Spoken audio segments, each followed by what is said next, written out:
Okay बच्चे चलो, तो हमने क्यूब वाला क्वेश्चन करा था और मैं आपको बोले चीजें रिवाइज करा करो और जो भी प्रॉब्लम आए पूछा करो, ठीक है। चलो तो फिर अपन आगे बढ़ते। तो आज अपन ने मैंने बता दिया था सिमेट्री को ही और आगे बढ़ाएंगे। तो सिमेट्री में हमने अभी बस ये समझा था, एक कॉन्सेप्ट समझा था कि अगर हमें सर्किट में कुछ पॉइंट्स का कनेक्शन आइडेंटिकल दिखे तो उनका पोटेंशियल सेम होगा। जैसे एग्जांपल के लिए ये वाले डायग्राम में ये जो रेड रेड डॉट वाले पॉइंट्स है इनका कनेक्शन बिल्कुल आइडेंटिकल था। देखो इनको बिल्कुल सिमेट्रिक पॉइंट्स है ये, इन दोनों का इधर ए से एक रजिस्टर के थ्रू कनेक्शन है, उसके बाद बाकी इनकी पूरी ज्योमेट्री एक जैसी है, तो इसलिए इनका पोटेंशियल आइडेंटिकल होना चाहिए। जिनका कनेक्शन आइडेंटिकल उनका पोटेंशियल भी आइडेंटिकल, ये सोच के अपन इनको आपस में ज्वाइन कर सकते हैं, है ना। तो ये अपन ने कुछ क्वेश्चन देखे थे। फिर एक इसका जो सेकंड वाला पार्ट था ना उसमें मैंने आपको फोल्डिंग सिमेट्री भी बताई थी, तो उसको अपन फॉर्मली लिख लेते हैं। अब फोल्डिंग सिमेट्री को अपन फॉर्मली लिख लेते हैं। तो नेक्स्ट हेडिंग डालिए folding symmetry. Folding symmetry next लिखिए फोल्डिंग सिमेट्री।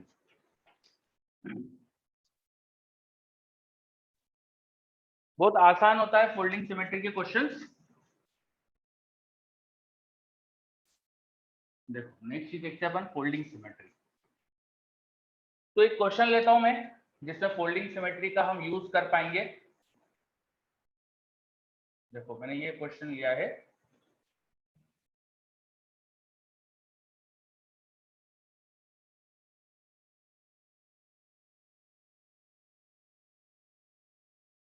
ये सारे रेजिस्टेंस आइडेंटिकल है, सब resistance are, all resistance are are. The point A is here, the point B is here. A और बी के बीच में आपको इक्विवेलेंट रेजिस्टेंस फाइंड करना है। You need to find equivalent resistance between point A and B. You need to find equivalent resistance between point A and B. तो अब इस diagram को देख के आप कि इसमें ऊपर और नीचे देखो एक जैसा डायग्राम है। जो पॉइंट्स ए और बी जिनके अबाउट हमें इक्विवेलेंट रेजिस्टेंस पूछा गया है, इसके ऊपर और नीचे देखोगे तो सर्किट बिल्कुल आइडेंटिकल दिख रहा है। दिख रहा है क्या आपको? ए और बी को जोड़ने वाली जो लाइन है, ए और बी को जो जोड़ने वाली लाइन है, इसके ऊपर और नीचे देखो सर्किट बिल्कुल आइडेंटिकल है। दिख रहा है क्या आपको? चलो मेरे पास जवाब बच्चों का आ रहा है यस। ओके वेरी गुड, ठीक है। तो क्योंकि ऊपर और नीचे बिल्कुल सर्किट एक जैसा है तो यार ऊपर के पॉइंट्स और नीचे के पॉइंट्स में पोटेंशियल भी आइडेंटिकल होना चाहिए। सिंपल सी बात है, ये वाले पॉइंट और ये वाले पॉइंट का कनेक्शन भी आइडेंटिकल तो पोटेंशियल भी आइडेंटिकल, इजंट इट? होना चाहिए क्या ऐसा? चलो यस। अब जिनका पोटेंशियल इक्वल तो उन्हें मैं आपस में जोड़ सकता हूं, है ना। तो जब मैं इन दोनों का आपस में जोड़ूंगा तो ऐसा लगेगा जैसे सर्किट को मैंने फोल्ड करा है, ऐसा लगेगा जैसे सर्किट को मैंने फोल्ड करा है। तो आपको करेंगे पर आप पहले सेंटेंस लिख लो अच्छे से। लिखो इफ, फोल्डिंग सिमेट्री हेडिंग लिखी थी आपने, उसके आगे आप सेंटेंस लिख लो if circuit is identical, if circuit is identical above and below, if circuit is identical above and below line joining, above and below line joining the points about which equivalent resistance is to be determined, about line joining the points about which equivalent resistance is to be determined, repeat कर रहा हूं, if circuit is identical above and below the line joining the points about which equivalent resistance is to be determined, then we can fold the circuit. Then we can fold the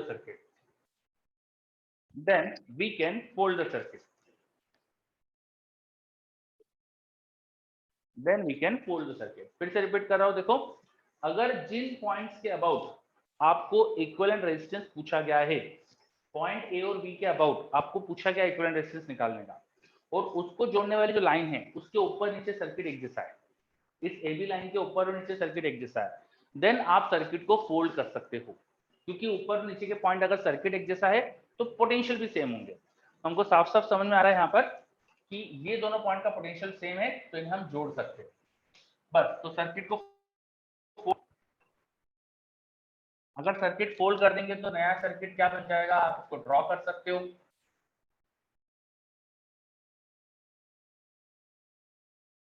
देखो जब circuit fold करेंगे तो कुछ resistance एक के ऊपर एक आने वाले, जैसे दो रेजिस्टेंस आ जाएंगे एक के ऊपर एक, ये दो रेजिस्टेंस एक के ऊपर एक, ये दोनों एक के ऊपर एक। तो वो मैं यहाँ पे दिखा रहा हूँ फिलहाल like this,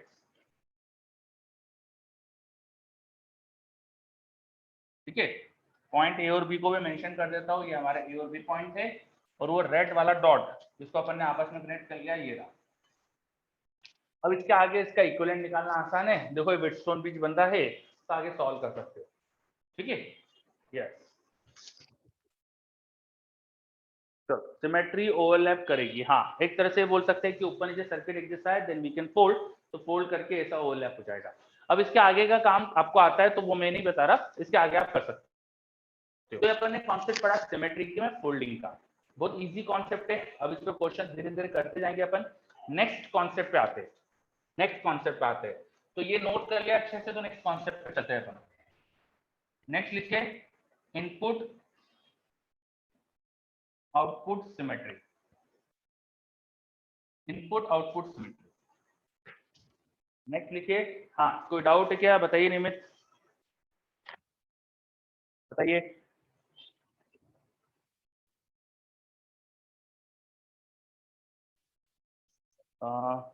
sir initially diagram में ही व्हीटस्टोन नहीं लगा सकते, हाँ लगा सकते ना आप, मतलब वो एक्चुअली इनिशियली व्हीटस्टोन ब्रिज बन रहा था, एक्सटेंडेड व्हीटस्टोन ब्रिज बन रहा था वो, तो मुझे फोल्डिंग सिखानी थी तो इसलिए मैंने फोल्ड करके बताया आपको, ठीक है। तो देखो किसी भी सर्किट को सॉल्व करने का आपको हो सकता है मोर देन वन मेथड दिखे, तो सब मेथड एक जैसी है, किसी से कोई गलत आंसर नहीं आएगा, सब ठीक है। ओके चलो, तो बाकी बच्चों को बता दो, देखो ये एक्सटेंडेड व्हीटस्टोन ब्रिज तो था, आप अगर ध्यान से देखो तो ये मैंने वर्टिकल एक्सटेंड कर दिया व्हीटस्टोन ब्रिज को, ये जो 5 रजिस्टर है व्हीटस्टोन ब्रिज बना रहे हैं उसमें नीचे मैंने रेजिस्टेंस और जोड़ दी। अब सारे आइडेंटिकल थे तो हॉरिजॉन्टल हॉरिजॉन्टल का रेशियो इक्वल, तो ये दोनों हट जाएंगे, ये दोनों हट जाएंगे तो 2r 2r 2r 2r bye 3 आ जाए, ठीक है। चलो, तो ऐसा जरूरी नहीं कि फोल्डिंग ही करना है भाई, जो सर्किट में कुछ और दिख रहा हो आपको तो वो भी कर सकते हो, फोल्डिंग दिख रही है तो फोल्डिंग भी कर सकते हो, ठीक है। ओके चलो नेक्स्ट कॉन्सेप्ट देखते हैं अपन, input output symmetry. Next concept input output symmetry. इसी क्वेश्चन में इनपुट आउटपुट सिमेट्री भी था, जो मैंने आपको डायग्राम दिया है उसमें इनपुट और आउटपुट की सिमेट्री भी है। देखो अगर मैं AB का परपेंडिकुलर बाइसेक्टर वाली लाइन, AB से परपेंडिकुलर बाइसेक्टर की एक लाइन बनाऊं तो आपको क्या दिख रहा है, मैंने एक रेड कलर से लाइन बनाने की कोशिश करी है AB के परपेंडिकुलर बाइसेक्टर पे, आपको दिख रही है वो लाइन, हाँ। तो उस लाइन में अगर आप ध्यान से देखें तो ए और बी पॉइंट उसके बिल्कुल दोनों तरफ प्रेजेंट है। ए पॉइंट मान लीजिए इनपुट है, वहां से सपोज करंट एंटर कर रहा है, बी आउटपुट है, वहां से करंट एग्जिट कर रहा है, तो जो भी इनपुट और आउटपुट के पॉइंट से बिल्कुल आइडेंटिकल, दोनों तरफ से सर्किट बिल्कुल एक जैसा है, कोई फर्क ही नहीं दिख रहा हमको, दिख रहा है क्या आपको?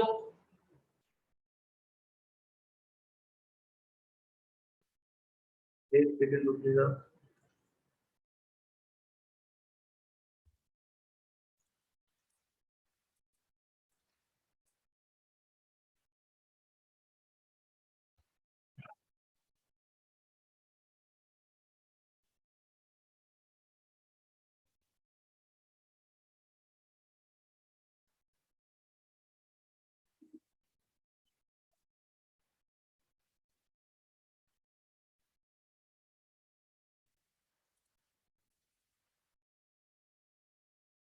चलो अब ध्यान दीजिएगा,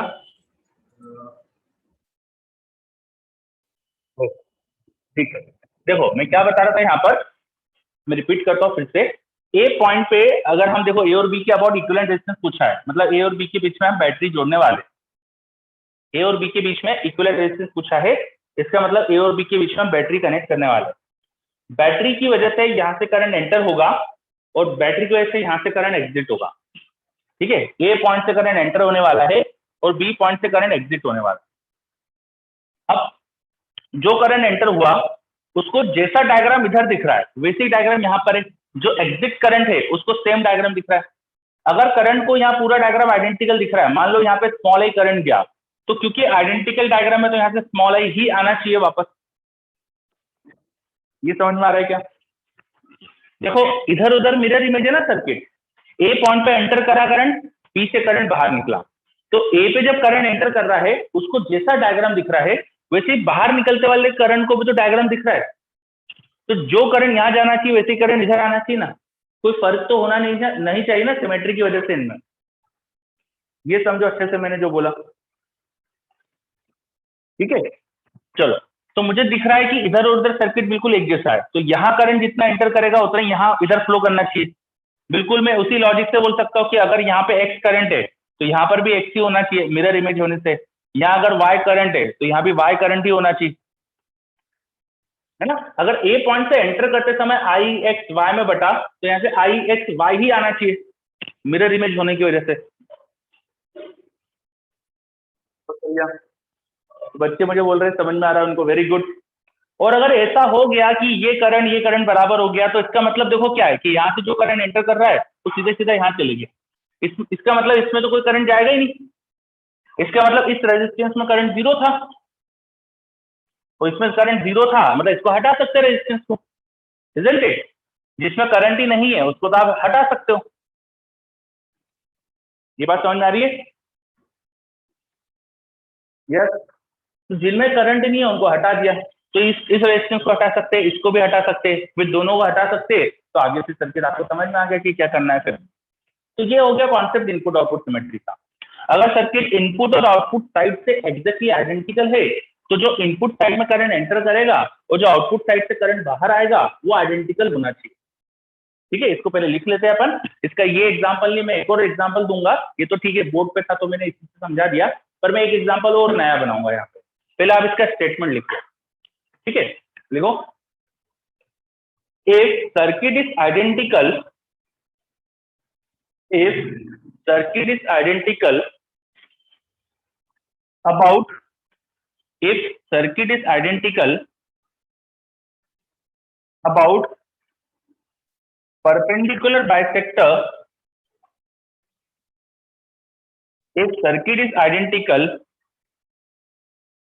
about perpendicular bisector of line joining input and output points. If circuit is identical about perpendicular bisector of line joining input and output points,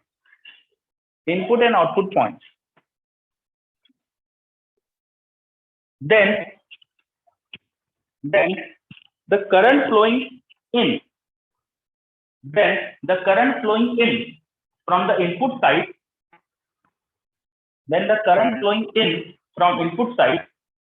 and the current flowing out from output side should distribute identically.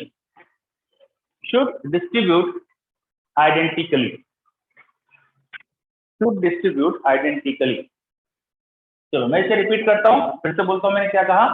If circuit is identical about perpendicular bisector of line joining input and output point, input point output point, input point जहां से current enter कर रहा होगा, output जहां से current बाहर आ रहा होगा।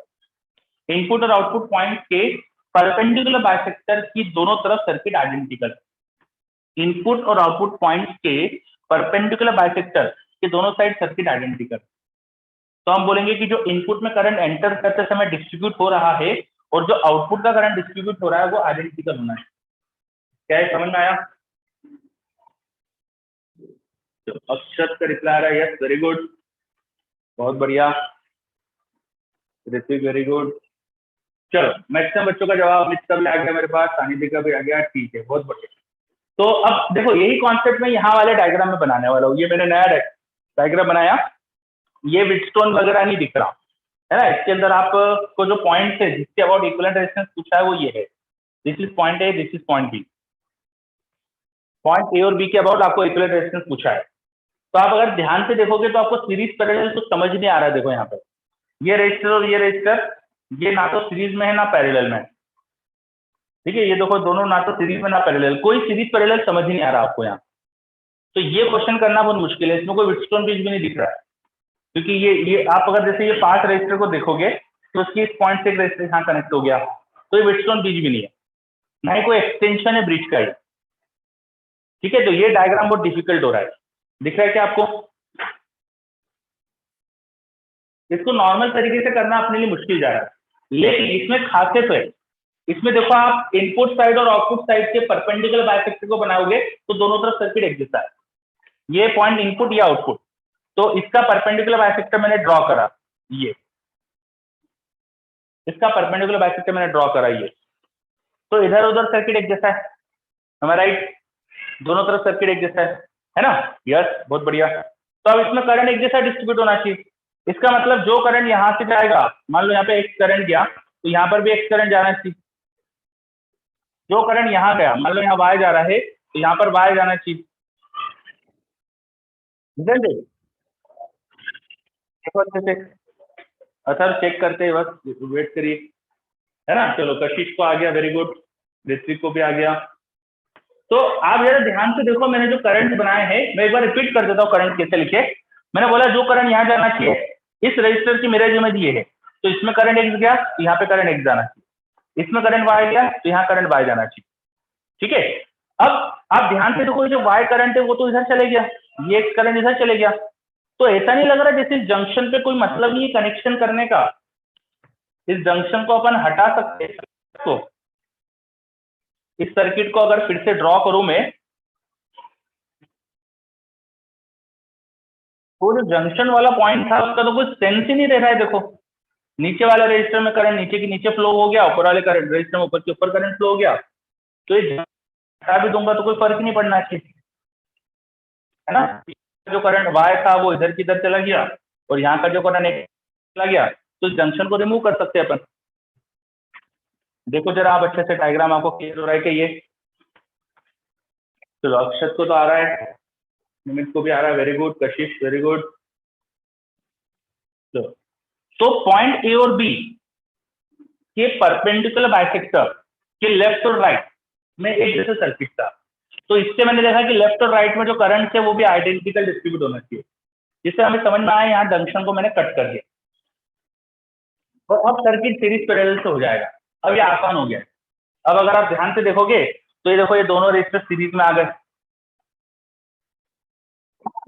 ये दोनों सीरीज में, उसके साथ ये पैरेलल, अब हो जाएगा ये तीन चीजें आपस में सीरीज में आ गई, फिर ये आपस में पैरेलल, तो आप इजीली कर सकते हो, इसका इक्विवेलेंट निकाल सकते हो आप। देखो अच्छे से डायग्राम समझ में आ रहा है आपको? इसमें कोई डाउट हो तो पूछ लो मेरे से। मैंने रेजिस्टेंसेस को कैसे अलग करा है देखिए अच्छे से।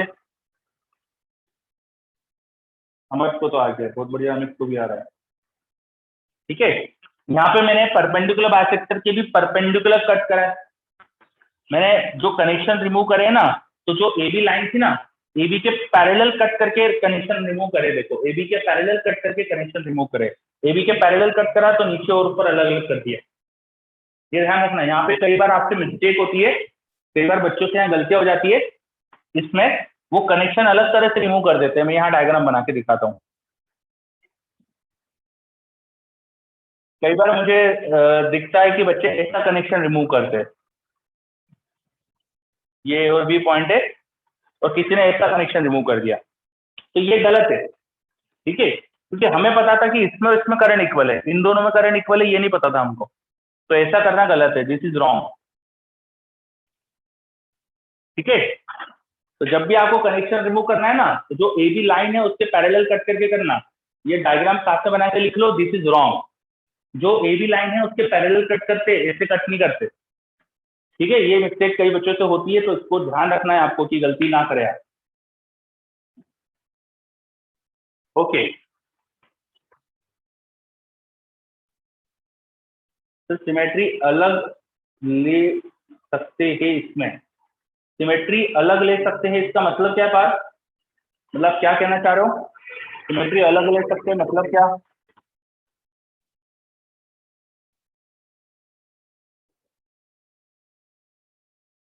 थोड़ा एक्सप्लेन करोगे आप क्या बोलना चाह रहे हो?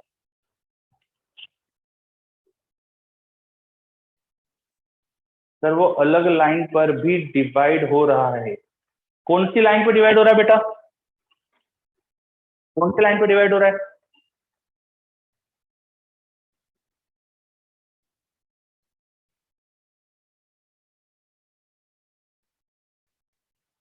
कौन सी लाइन पर डिवाइड हो रहा है?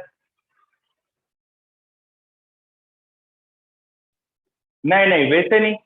आप बोल रहे हो मैंने जो लाइन बनाई है उसके परपेंडिकुलर, ऐसा? इसके ऊपर नीचे डिवाइड हो रहा है? नहीं, हमको जो पॉइंट्स के बीच में इक्विवेलेंट रेजिस्टेंस निकालना है उनसे देखना होता है।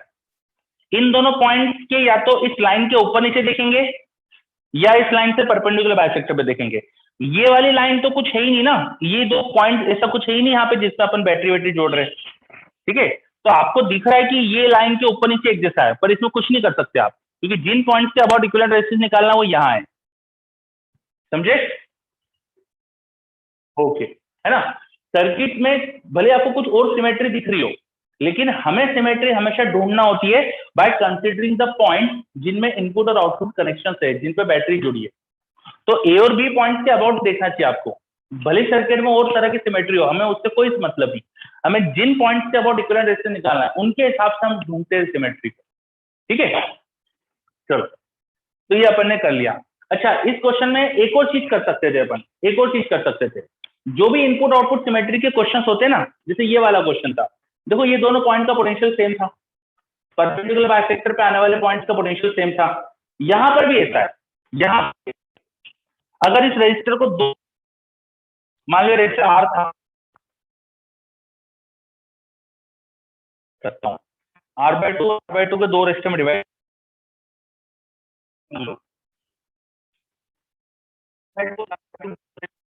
करता हूँ। अब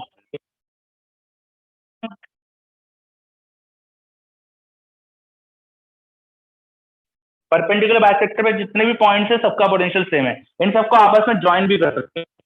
you can join this point, आप लिख लो वी कैन पॉइंट।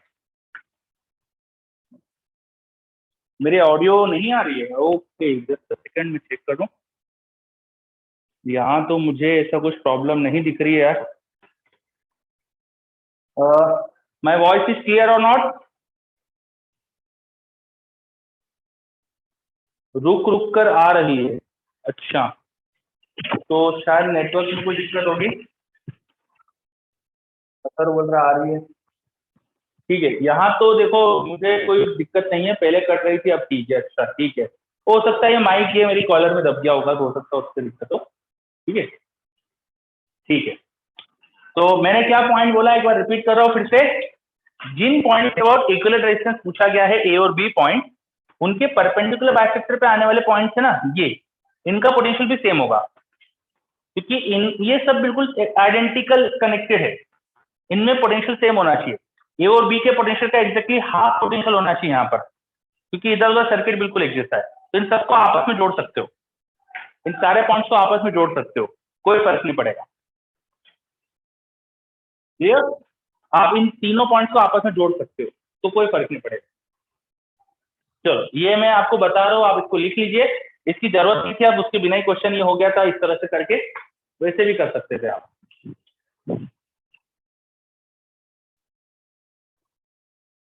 चलो, तो ये आपको मैंने एक इनपुट आउटपुट सिमेट्री का कॉन्सेप्ट बताया। एक क्वेश्चन करिए अब आप, एक क्वेश्चन करिए।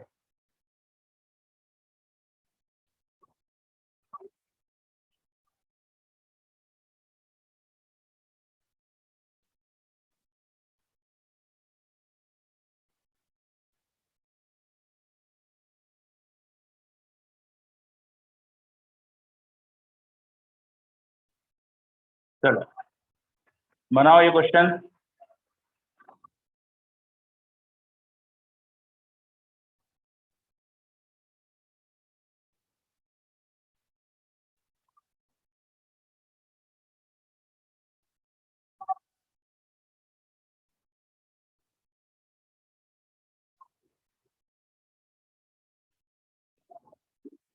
एक व्हील जैसा बनाया है हमने, इस रिंग के बीच में कई सारे रेजिस्टेंस लगा रखे हैं मैंने, दिख रहा है आपको डायग्राम कैसा है, और आपको 2 पॉइंट में दे रहा हूं, this is point A, this is point B. You need to find equivalent resistance about point AB. You need to find equivalent resistance about point AB. Point AB के about equivalent resistance पूछा है। चलो करो try, जो जो आपको लग रहा है सिमेट्री आप सब लगा सकते हो, इसमें कोई रिस्ट्रिक्शन नहीं कि ऐसे करना है वैसे करना है, आपको जैसा समझना है वैसे करो। I am interested in correct answer. करो।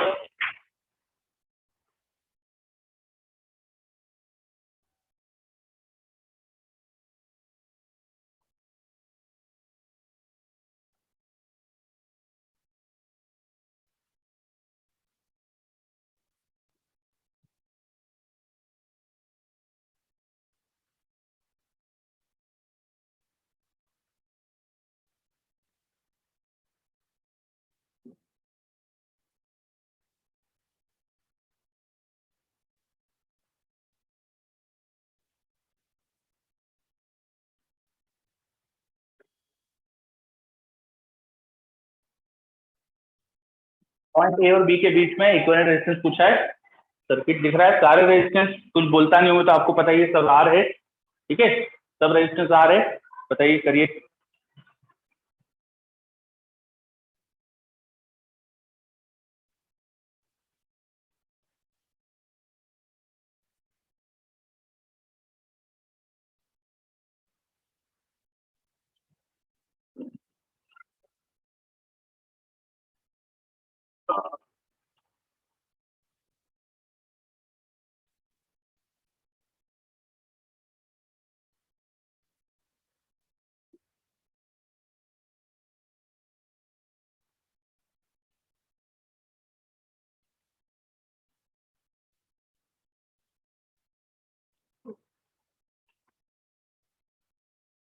चलो इसपी का जवाब आ गया है, वेरी गुड।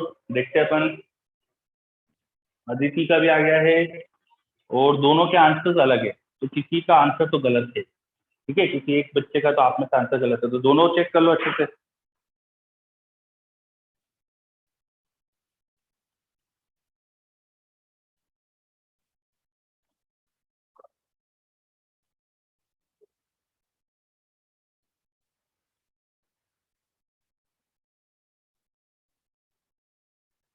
जो जो सिमेट्री आपको लग रही है आप सब लगा सकते हो, कोई इसमें रिस्ट्रिक्शन नहीं कि ऐसे करना है वैसे करना है। अमित निमित दोनों का आंसर आ गया है, ठीक है। आपकी भी आंसर अलग अलग आ रहे हैं यार, देखो तो किसी एक का तो गलत होगा डेफिनेटली, ठीक है।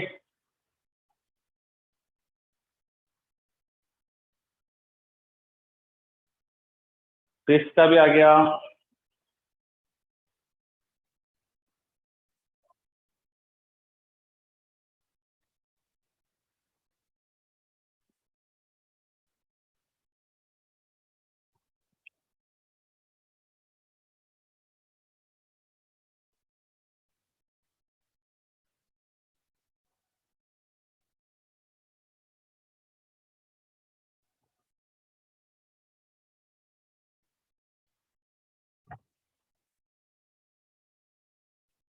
बाकी बच्चे भी दीजिए आंसर जल्दी से।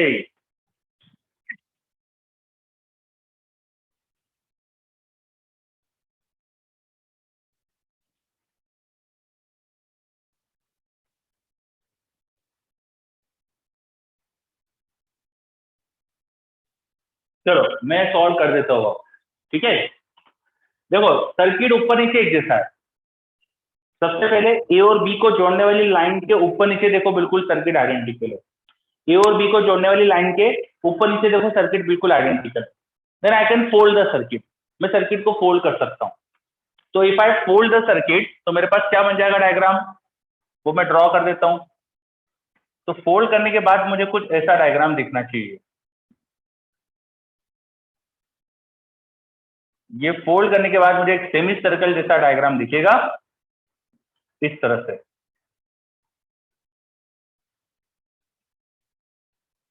इजंट इट, सर्कल को फोल्ड करेंगे आपको सेमी सर्कल ही बनना चाहिए। ये हमारा पॉइंट ए था और ये हमारा पॉइंट बी था। चलो तो फिर से रिपीट कर देता हूँ, मैंने ऊपर का डायग्राम उठा के नीचे फोल्ड कर दिया, तो फोल्ड करके ऐसा दिखेगा। अब जब अपन फोल्ड करेंगे तो कुछ रेजिस्टेंस एक के ऊपर एक हो जाएंगे, तो जो भी एक के ऊपर एक हो जाएंगे उन सब पैरेलल होने की वजह से R/2 हो जाएंगे। जैसे ये दोनों रजिस्टर पैरेलल में होने वाले तो R/2 हो जाएगा। इनफैक्ट ये जो डायमीटर वाले रजिस्टर है इनको छोड़ के बाकी सब पैरेलल में हो जाएंगे, तो डायमीटर वाले रजिस्टर R होंगे, इसके अलावा बाकी सारे पैरेलल में है, ये R/2 है, ये सब अब R/2 है, ये सब R/2। ठीक है, अब मैं एक बार बना देता हूँ R/2। उसके बाद अभी भी देखो इसमें एक सिमेट्री दिख रही है, इनपुट आउटपुट सिमेट्री। इसमें अभी भी सिमेट्री दिख रही है, इनपुट आउटपुट सिमेट्री। आपको साफ साफ दिख रहा है कि ये जो जंक्शन है ये रिमूव कर सकते हैं अपन, रिमूव कर सकते हैं इनपुट आउटपुट सिमेट्री से। इसमें एक जंक्शन हम रिमूव कर सकते हैं। तो जंक्शन रिमूव करने के बाद सर्किट क्या बनेगा वो बना देता हूं मैं। तो यहां जो जंक्शन था ना वो रिमूव किया जा सकता था, उसे रिमूव कर देंगे तो कुछ ऐसा बनेगा अपने पास diagram, because input output symmetry थी।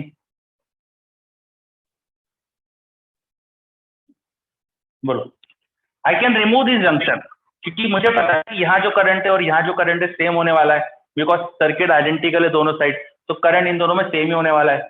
करंट सेम है तो यहाँ जंक्शन हटा दिया। अब उसके बाद देखो ये बीच में व्हीटस्टोन ब्रिज दिख रहा है, ये बीच में व्हीटस्टोन है, ये दो रजिस्टर तो R थे और बाकी सारे R/2 थे, और अब ये बीच में इन दोनों पॉइंट्स के बीच में अगर ध्यान से देखो तो व्हीटस्टोन ब्रिज है। तो व्हीटस्टोन ब्रिज में ये बीच वाला रजिस्टर हट जाएगा और फिर बाकी सब R/2 है, तो आप इजीली इसका इक्विवेलेंट ढूंढ सकते हो। ये सब रेजिस्टेंस R/2 है, अब इसका इक्विवेलेंट आसानी से ढूंढ सकते हो। ये बीच वाला हट गया व्हीटस्टोन ब्रिज की वजह से, ये हो गया R, ये हो गया R, R और R पैरेलल में R/2, R/2, R/2, R/2, 3R/2, 3R/2 और 2R, इसका पैरेलल कॉम्बिनेशन। 3R/2 आ रहा है नीचे और यहाँ 2R, उसका पैरेलल कॉम्बिनेशन। तो 3R/2 प्लस 2R सॉल्व कर दीजिए, ये बाय टू कैंसिल हो गया, ऊपर आ गया 3R, नीचे ये 2 यहाँ मल्टीप्लाई करो तो 4 3 7, 7 एक R से ऊपर का एक R कैंसिल, नीचे का 2 ऊपर जाके मल्टीप्लाई होगा 6। तो करेक्ट आंसर आ रहा है 6R/7। कई बच्चों को मुझे दिखा भी था ये आंसर, बिल्कुल सही आंसर। और मेरे पास डाउट आ रहा है कि अगर शुरू में इनपुट आउटपुट ले ले तो हाँ ले सकते हो, कोई फर्क नहीं पड़ेगा, आंसर आपका भी सेम ही आ रहा होगा। ठीक है, हाँ अमित आपका सही था। और सर आप इनपुट आउटपुट से कह सकते थे कि बीच वाला हट जाएगा बजाय व्हीटस्टोन कहने से, हाँ ये भी बोल सकता था अथरों में। ठीक है, देखो मैं इनपुट आउटपुट से भी बोल सकता था कि बीच वाला रेजिस्टेंस हट जाएंगे।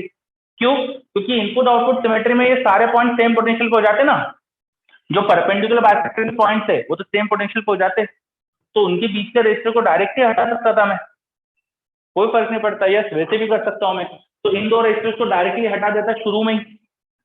ठीक है, उसके बाद फिर ये जंक्शन में रिमूव कर देता, तो शुरू में भी ये कर सकता था, कोई फर्क नहीं पड़ेगा। ठीक है, तो एक्चुअली इसमें कई सारे कॉन्सेप्ट लग सकते हैं, अब आप कैसे भी करो आंसर फाइनली ये आएगा अगर सही से कर रहे हो। ठीक है, चलो क्वेश्चन समझ में आया अच्छे से ये? तो मेरे पास जवाब आ रहा है यस, ओके बहुत बढ़िया। ठीक है, तो आगे बढ़ते हैं। तो हमने सिमेट्री के मैक्सिमम क्वेश्चन तो देख लिए है ना, ये क्वेश्चन भी अपन ने देख लिया जिससे। ठीक है, अब एक क्वेश्चन और करते हैं, उसके बाद फिर अपन अनबैलेंस व्हीटस्टोन ब्रिज वगैरह जो दूसरी चीजें उन पे आएंगे। तो एक क्वेश्चन और करते हैं अपन।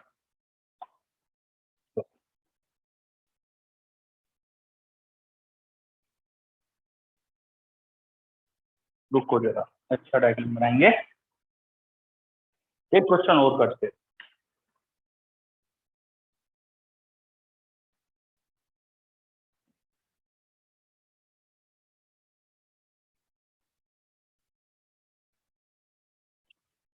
देखो हमारे पास है ना वायर्स का बना हुआ एक स्फीयर जैसा दिख रहा है, और इस स्फीयर में कहाँ कहाँ पे कनेक्शन है उन पॉइंट्स को मैं इसे डार्क कर रहा हूँ।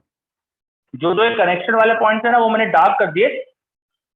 इसका मतलब यहाँ कोई कनेक्शन नहीं है, इस लोकेशन पे कोई कनेक्शन नहीं, जहां मैंने डार्क नहीं करा यहाँ भी कोई कनेक्शन नहीं है ना, वो 3D में आपको आगे पीछे रजिस्टर दिख रहे हैं। और यहाँ पे ये पॉइंट ए और बी मेंशन कर दिए मैंने, एंड बिसाइड ए बी बाकी सारे पॉइंट्स आपको दिख रहे कैसे है, हर दो पॉइंट के बीच में रजिस्टर आर जुड़ा है।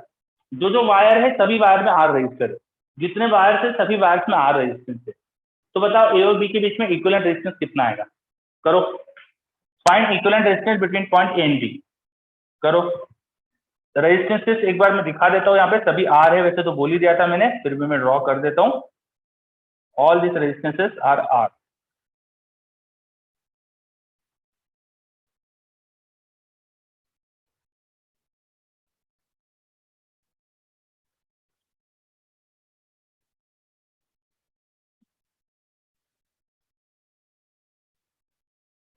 चलो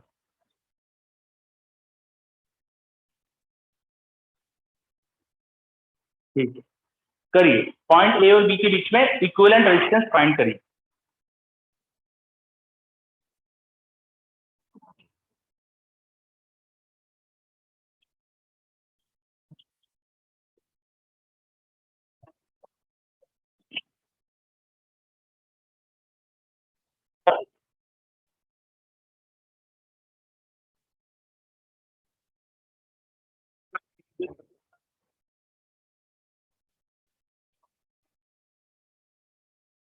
very good.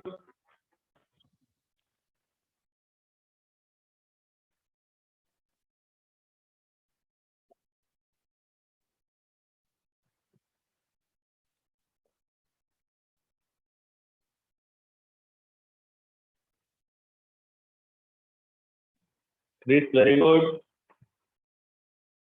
Amit, very good.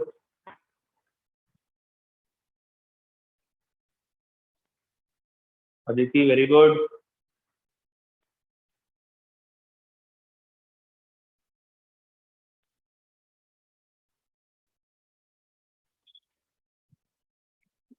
काफी बच्चों के जवाब आ रहे हैं।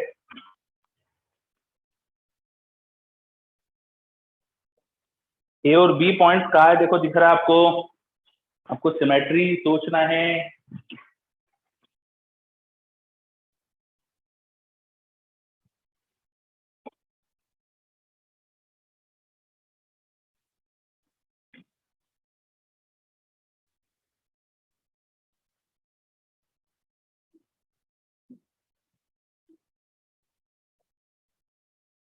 सिमेट्री देखने के लिए आप जिन दो पॉइंट के बीच में इक्वल रेजिस्टेंस निकालना है, उनसे कनेक्शन देखा करो, उनसे कनेक्शन देखा करो। या पहले तो उन लाइन को जोड़ दो, ए और बी को जोड़ दो, ए और बी को एक लाइन से कनेक्ट करो और अबाउट दिस लाइन सिमेट्री ढूंढने की कोशिश करो। तो ए और बी को लाइन से जोड़ के अगर आप ढूंढोगे ना, तो आपको देखो दिख रहा है कि ये जो चार पॉइंट्स थे, ये बिल्कुल आइडेंटिकली कनेक्टेड है, इनमें कोई फर्क ही नहीं देखो कनेक्शन में। आप अगर इस स्फीयर को ऐसा घुमाओगे तो इन चार पॉइंट में आपको कनेक्शन में कोई फर्क नहीं दिखेगा। You can not differentiate between this point. आप अगर ए बी के अबाउट घुमाने लगोगे तो इनमें कोई डिफरेंस ही नहीं दिख रहा है आपको। दिख रहा है क्या बताओ? ये हर एक पॉइंट जो है ए और बी से एक एक रजिस्टर के थ्रू जुड़ा है। देखो इस ए से एक रजिस्टर के थ्रू ये पॉइंट जुड़ा है, ये भी एक रजिस्टर के थ्रू जुड़ा है, ये पॉइंट भी देखो ए और बी से एक एक रजिस्टर के थ्रू जुड़ा है, ये पॉइंट भी ए और बी से एक एक रजिस्टर के थ्रू जुड़ा है, पीछे वाला पॉइंट भी ए और बी से एक एक रजिस्टर के थ्रू जुड़ा है। तो इनमें कोई फर्क ही नहीं है। इन चार पॉइंट को देखो बिल्कुल सिमेट्रिकल है ये अबाउट ए बी, तो इनका पोटेंशियल आइडेंटिकल होना चाहिए, isn't it? That's very good. Saurabh very good. इन चार पॉइंट का पोटेंशियल बिल्कुल सेम होना चाहिए। ये बात समझ में आ गई क्या? अब इनका पोटेंशियल सेम, तो इनके बीच में जुड़ा हुआ रेजिस्टर आप हटा सकते हो। जिनका पोटेंशियल सेम उनके बीच में रेजिस्टेंस में कोई करंट जाएगा नहीं, तो उसे हटा सकते। Sanidhya very good. Parth very good. Parth नहीं, गलत है। अनन्या थोड़ा सा गलत है। जिन पॉइंट का पोटेंशियल सेम उनके बीच में रेजिस्टेंस का कोई सेंस नहीं है, उन्हें हटा सकते हो, बिकॉज इस रेजिस्टेंस में कोई करंट जाएगा नहीं, तो ये चार रेजिस्टेंस हट जाएंगे। जैसे ये हटे उसके बाद देखो सर्किट में कुछ भी नहीं बचा। ये दोनों सीरीज में, ये इधर दोनों सीरीज में, ये दो सीरीज में, दो सीरीज में, तो 2R 4 टाइम दिख रहा है अपन को, और वो सारे 2R पैरेलल में, तो 2R/4 ये आना चाहिए इक्विवेलेंट रेजिस्टेंस। ठीक है। मेरे पास एक डाउट आ रहा है, बोर्ड में स्टेप बाय स्टेप कैसे करेंगे? बोर्ड में ऐसे क्वेश्चन आएंगे नहीं यार, ये तो अपन आईआईटी के लिए पढ़ रहे हैं, ये ऐसे बोर्ड में इस तरह से पूछते नहीं कि इक्विवेलेंट रेजिस्टेंस वगैरह निकालो। ठीक है। और अगर आ भी गया तो फिर तो आपको डायग्राम बना बना के करना पड़ेगा, लिखना पड़ेगा। चलो ओके, क्या ये क्वेश्चन अच्छे से क्लियर हो गया? या बहुत बढ़िया। चलो, तो सिमेट्री पे बेस्ड एक क्वेश्चन और करा अपन ने, ठीक है सर? एक बार फिर से बता दूं, एक बार फिर से बता दूं। देखो ये जो 4 पॉइंट थे ना, इनका कनेक्शन देखो बिल्कुल आइडेंटिकल है।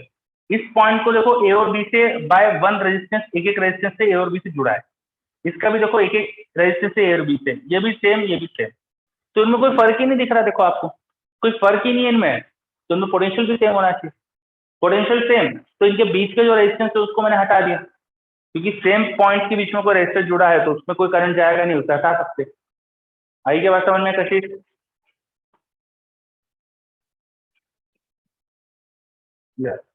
अब वो बीच वाला रेजिस्टेंस हटा देने के बाद जो डायग्राम में दिख रहा है आपको बोर्ड पे, अब देखो ये आर हो रहा है 2R, ये ए बी के बीच में 2R हो गया, ये यहाँ पर भी ए बी के बीच में 2R, ये भी 2R, नीचे भी 2R।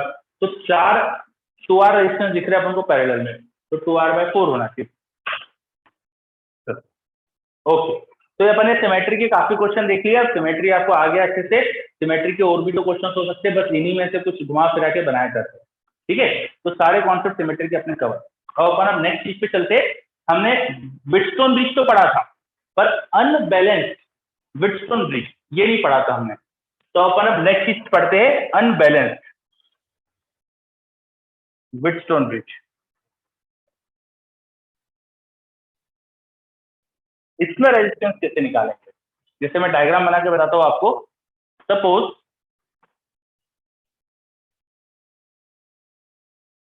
आपके पास एक व्हिटस्टोन ब्रिज जैसा नेटवर्क दिया हुआ है, ये रेजिस्टेंसेस है यहाँ पर कनेक्टेड बीच में,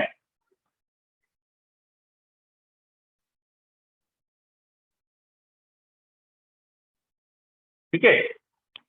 और मैं रेजिस्टेंस की वैल्यू बता देता हूँ। This is 1 ohm, this is 1 ohm, this is 2 ohm, this is 2 ओम।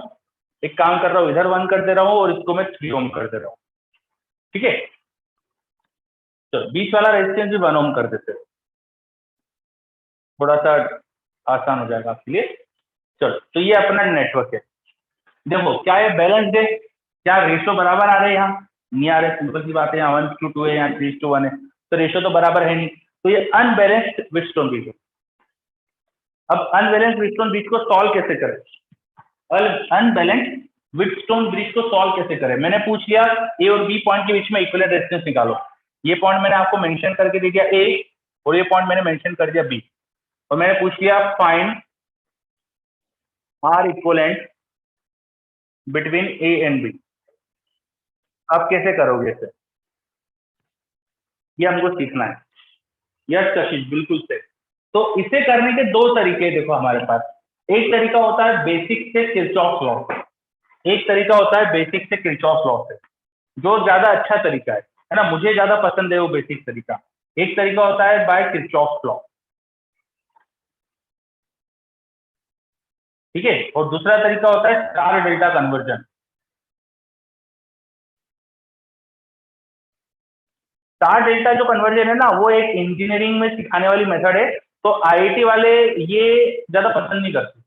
वो ऐसे क्वेश्चन देते ही बहुत कम है जिसमें स्टार डेल्टा ही लग रहा हो, तो ऐसे क्वेश्चन बहुत कम देखते हैं। हमको जो सीखना है मेथड वो है, हम दोनों सीखेंगे।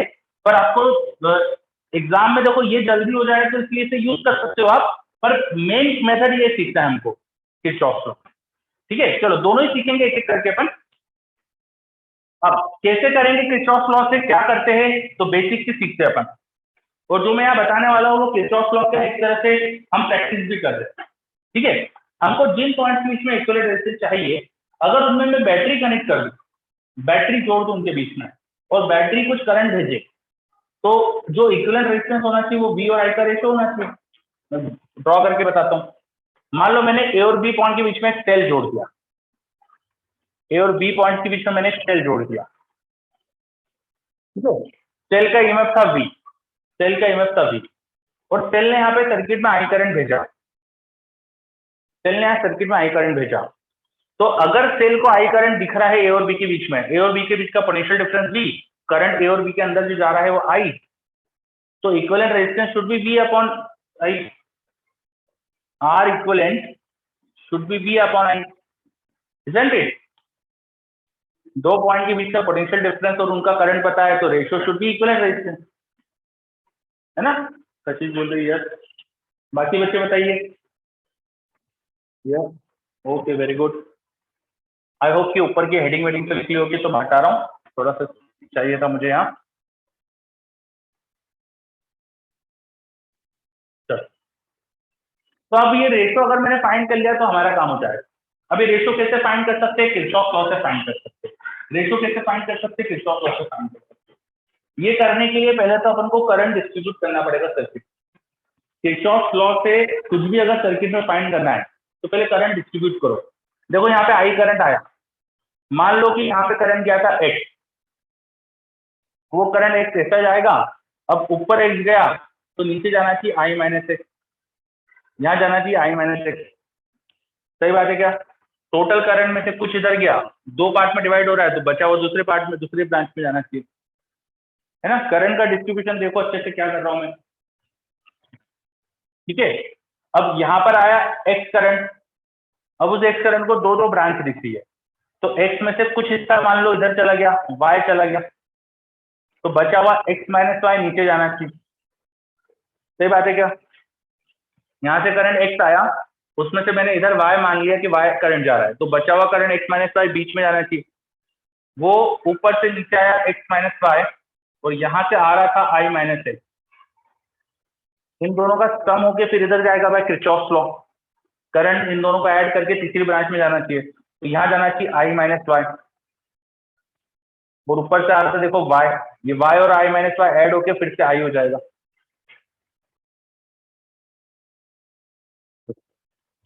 मैंने क्वेश्चन के डायग्राम भी सब कुछ बना दिया है, पर आप लोगों को नया डायग्राम बनाना चाहिए कॉपी में, और नए डायग्राम में करंट का डिस्ट्रीब्यूशन लोड करना चाहिए। ये याद रखना, कभी भी डायग्राम आपको अलग अलग ही बनाना है, क्वेश्चन का डायग्राम अलग, सॉल्यूशन का अलग, अदरवाइज बाद में क्या होगा आपको समझ ही नहीं आएगा क्वेश्चन क्या था। ठीक है, तो ये आपका सॉल्यूशन का डायग्राम होगा। तो जल्दी से बना लो इसे, देख लो, कहीं कुछ डाउट हो तो पूछ लो मेरे से। समझ में आया कि नहीं करंट का डिस्ट्रीब्यूशन?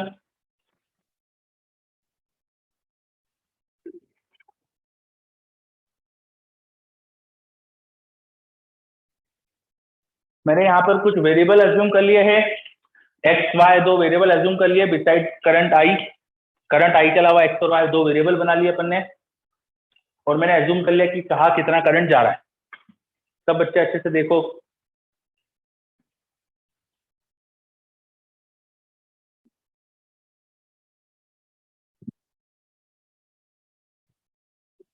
क्या अच्छे से क्लियर हो गया पूरा ये करंट डिस्ट्रीब्यूशन?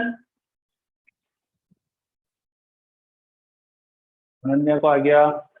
सर आपने डायरेक्शन ऑफ करंट भी एज्यूम करा है? हाँ, डायरेक्शन ऑफ करंट मुझे पता नहीं था किधर कौन सा है, मैंने तो ऐसे ही मान लिया। ठीक है, डायरेक्शन ऑफ करंट मैंने एज्यूम कर लिया। भाई बैटरी से तो बाहर निकलेगा पॉजिटिव टर्मिनल से, और उसमें से इधर एक्स, इधर आई माइनस एक्स गया, और वो एक्स में से इधर कितना जाएगा इधर कितना जाएगा वो ऐसे रैंडमली मान लिया मैंने। ठीक, डायरेक्शन कुछ एज्यूम कर ली बस। चलो, आई होप कि सबको क्लियर है। ठीक है, अब देखो हमारे पास कितने वेरिएबल है टोटल वो देखो आप। एक तो मुझे इक्विवेलेंट रेजिस्टेंस के लिए वी और आई का रेशियो चाहिए, उसके लिए मुझे आई निकालना पड़ेगा, तो आई एक वेरिएबल है। फिर एक्स और वाई दो और बनाए, तो टोटल तीन वेरिएबल। तीन वेरिएबल तो तीन इक्वेशन बनाना पड़ेगी आपको, तीन वेरिएबल तो तीन इक्वेशन बनाना पड़ेगी। तो तीन लूप ढूंढो और उसमें किरचॉफ लॉ लगा दो। चलो, लूप हमेशा ऐसा लेना चाहिए जो रिडंडेंट नहीं हो जाए, तो ये दो लूप और इसके अलावा ये बड़ा वाला लूप, ये बड़ा वाला लूप, तो बड़े वाले लूप को मैं ऐसा बना देता हूँ एरो, बाद में अपन उसको देख लेंगे। ये तीन लूप मैंने कंसिडर करे, ठीक है? लूप को नाम दे देते हैं, this is loop number 1, this is loop number 2, this is loop number 3। Loop 1 2 3 जो क्या नहीं हो जय, क्या लिखा है ये? सर लूप 3 में क्या क्या है? अच्छा बताता हूँ मैं लूप 3 में क्या क्या है। और सर आपने क्या लिखा था? अच्छा, जो क्या नहीं हो जाए, ओके। मैंने बोला था रिडंडेंट नहीं होना चाहिए। रिडंडेंट का मतलब कि ऐसा नहीं होना चाहिए कि दो लूप आपने छोटे छोटे लिए और उन्हीं को मिलाकर बड़ा लूप ले लिया, ऐसा नहीं करना है। ठीक है, जैसे लूप 1 और 2, लूप 1 ये वाला लूप है, this is loop 1 and this is loop 2। और कोई बच्चा ऐसा सोच सकता है कि इनको मिला के ये लूप ले ले, ये एक लूप ले ले। लूप मतलब होता है एक पॉइंट से स्टार्ट करके घूम के वहीं आना। तो ये वाला लूप का मतलब नहीं रहेगा कुछ, क्योंकि वो इन दोनों का एडिशन है, समझे? रिडंडेंट का मतलब समझ में आ रहा है? मतलब कि दो छोटे छोटे लूप लिए और उनको मिलाकर ही जो बड़ा लूप बन रहा है वो मत ले, क्योंकि वो दोनों छोटे लूप का एडिशन ही बनेगा। चलो वेरी गुड, ठीक है। अब लूप नंबर 3 कौन सा लिया है मैं बताता हूँ। लूप नंबर 3, ये बैटरी से चल के मैं देखो ऐसे चाह रहा हूं यहां से, और ये घूम के फिर बैटरी पे आ रहा हूं, like this. This is my loop number 3 including the battery. This is my loop number 3 including the battery, ठीक है। अब एक एक करके हर एक लूप में किरचॉफ लॉ की इक्वेशन लिखते हैं, एक एक करके हर लूप में किरचॉफ लॉ की इक्वेशन लिखते हैं। तो पहले लूप 1 में लिख रहा हूं मैं। इन लूप 1 थोड़ा सा मेहनत का काम है, अच्छे से लिखना पड़ेगा आपको।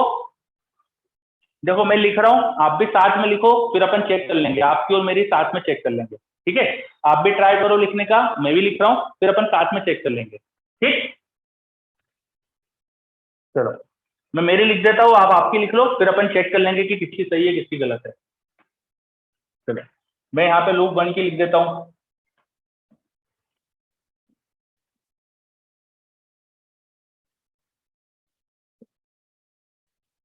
देखो मैंने मेरे लूप 1 की इक्वेशन लिखी किरचॉफ लॉ की, आप भी लिख लो।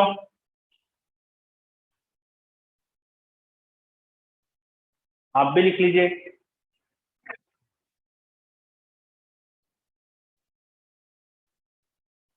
चलो क्या आपकी और मेरी इक्वेशन सेम है? चेक करो, क्या आपकी और मेरी इक्वेशन सेम है? चेक करो। अच्छा अच्छा तो देखते हैं, बाकी बताइए। नहीं है कुछ मैंने गलती करी क्या? कुछ मैंने गलती करी है? निश्चित, यस, वेरी गुड, बहुत बढ़िया निमित। यस मेरी इक्वेशन में गलती करी थी मैंने जानबूझ के। इस पॉइंट से हम गए थे, तो मैं करंट की डायरेक्शन में जा रहा हूँ। देखो करंट की डायरेक्शन में पोटेंशियल ड्रॉप होता है, करंट की डायरेक्शन में पोटेंशियल ड्रॉप होता है, याद रखिएगा। रेजिस्टेंस में जब करंट की डायरेक्शन में जाते हैं तो पोटेंशियल ड्रॉप होता है। तो रेजिस्टेंस का पोटेंशियल ड्रॉप कितना होता है? Current into resistance, current is x, resistance is 1, x into 1, इतना ड्रॉप हुआ पहले, एक्स इंटू 1 का ड्रॉप हुआ। फिर से करंट की डायरेक्शन में जा रहे हैं तो 1 इंटू एक्स माइनस वाई का ड्रॉप हुआ। अब मैं करंट के अपोजिट जा रहा हूं, रेजिस्टेंस में करंट के अपोजिट पोटेंशियल प्लस में आना चाहिए, बढ़ेगा पोटेंशियल, तो it should B plus 3 into I minus x. ये हो गई सही इक्वेशन, समझ में आ गई क्या सबको?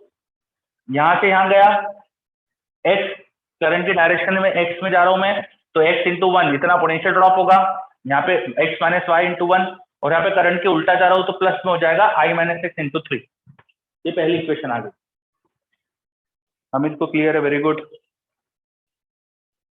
चलो इसमें कोई डाउट किसी को भी इक्वेशन लिखने में? इक्वेशन अच्छे से आगे लिखते? नो डाउट, ओके बहुत बढ़िया। चलो लूप 2 की भी लिख देता हूं मैं, पहले लिख लेता हूं, बाद में दोनों को एक साथ सॉल्व कर लेंगे अपन। लूप 2, इस पॉइंट से स्टार्ट करके घूम के वापस यहां आ जाता हूं, लाइक दिस, ऐसा घूम रहा हूं मैं। तो लिखूंगा पहले करंट की डायरेक्शन में गया, 2 इंटू वाई हो जाएगा माइनस में, फिर करंट के अपोजिट गया तो plus 1 into I minus Y, फिर करंट से अपोजिट गया तो plus 1 into X minus Y equal to 0। ये हो जाएगी इक्वेशन 2 लूप में, सेकेंड लूप में। दोनों इक्वेशन को अरेंज करो और सॉल्व कर लो, इनसे आई और आई के टर्म में एक्स और वाई निकाल लो। माइनस एक्स और यहाँ minus 3x, minus 5x, Y में यहाँ प्लस वाई बन रहा है, is equal to 3i। 3i को लेफ्ट हैंड ले जाते हैं तो माइनस 3i हो जाएगा, राइट हैंड ले गए तो माइनस 3i हो गया। पहली इक्वेशन ये आ गई। दूसरी इक्वेशन माइनस 2y, ये यहाँ पर भी माइनस वाई, यहाँ पर भी माइनस वाई, तो टोटल माइनस 4y बनेगा। x में केवल प्लस 1x है, वो i को लेफ्ट RHS ले गए तो माइनस i हो गया। ये सेकंड इक्वेशन हो गई। पहली इक्वेशन में 4 से मल्टीप्लाई करके ऐड कर लो। मैं एक बार चेक कर लेता हूँ सही लिखी कि नहीं, फिर आगे बढ़ते हैं। -x और -3x -5x ही होगा, सही बात है, माइनस माइनस प्लस का हो जाएगा, -3। पहली इक्वेशन सही है, दूसरी चेक कर लेता हूँ, -2y -y तो -4y बनेगा, सही बात है। और यहाँ x था, क्या आपकी भी सही है? मैंने सही लिखा इक्वेशन? देख लो, यहाँ हर स्टेप पे चेक करना पड़ती है, बहुत गलतियां होती है इक्वेशंस में, तो हर स्टेप पे चेक करते हुए चलना, ठीक है? यस। अब इन दोनों को सॉल्व करके x और y निकाल लेता हूँ। तो पहली इक्वेशन को 4 से मल्टीप्लाई करके दोनों को ऐड करूंगा तो y कैंसिल हो जाएगा, देखो। तो इसको नाम दे देते इक्वेशन 1, इसको बोल देते equation 2। Equation 1 into 4 plus equation 2 क्या बनेगा? 4y और ये y कैंसिल हो गया, यहाँ 4 से मल्टीप्लाई करो तो -20x प्लस x -19x बनेगा। यहाँ 4 से मल्टीप्लाई करो तो -12i minus i, it should be -39। Check कर लेते, 4 से मल्टीप्लाई करा 20 माइनस में प्लस 1 -19 बनेगा, ये दोनों कैंसिल हो गए। 4 से मल्टीप्लाई करा -12 4 के 12, हाँ, और ये -i तो -39, बिल्कुल सही। तो बस x इक्वल टू हो गया 13/19i, x equal to 13/99। Atharva यार आपका कुछ गलत है, x equal to 13/99। Atharva check करो यार, मेरा तो x ही आ रहा है। और x की वैल्यू उठा के अब रख देता हूँ यहाँ पे कहीं पे, पहली इक्वेशन में रख देते हैं। तो y था -3i प्लस 5x, तो -3i प्लस 5 इंटू एक्स करेंगे, 13 5 65/19x आई। तो ये सॉल्व कर लो, 19 माइनस 19 इंटू 3, 19 इंटू 3 कितना होता है? 38 प्लस 19 कर दो, 38 प्लस 48 प्लस 9 57 है ना, -57 प्लस 65/99। चलो, तो y आ रहा है फिर 65 माइनस 57, तो 8i/19, ये y आ गया। y की वैल्यू 8i/19, x की वैल्यू 13i/19, ये x और y की वैल्यूज आ गई, ठीक है। अब x और y की वैल्यू निकल गई, तो अब लूप 3 में चलते हैं अपन। नाउ इन लूप 3, लूप 3 में बैटरी से स्टार्ट करके केवीएल की इक्वेशन लिख रहा हूं। तो यहां से आ जाऊंगा +v, बैटरी में जब भी हम छोटी लाइन से बड़ी लाइन जाएंगे, नेगेटिव टर्मिनल से पॉजिटिव टर्मिनल जाएंगे, पोटेंशियल शुड राइट, तो +v। देन यहां से इधर गए, करंट की डायरेक्शन में पोटेंशियल ड्रॉप होता है, -x into 1, then 2 into Y, -2 into Y equal to 0। यहां से मेरे पास मिल रहा है v equal to x plus 2y। x और y की वैल्यूज पता है, सब्स्टिट्यूट कर दो। x की वैल्यू थी 13/99, y की वैल्यू का डबल रखना है, तो 60 डबल करके 16/19 आएगा, वो ऐड कर लो, ऊपर आ गया 29/19 इंटू आई, ऊपर आ गया 29, 639 112 29/99। मुझे चाहिए था R equivalent which was v/i। Now v upon i की वैल्यू क्या आएगी? This implies that R equivalent which was v upon i, but v equal to देखो 29/19i आ चुका है, 29/19i अपॉन i, तो आंसर आ गया 29/19। Correct answer is 29/19 ohms। This should be equivalent resistance between the points A and B।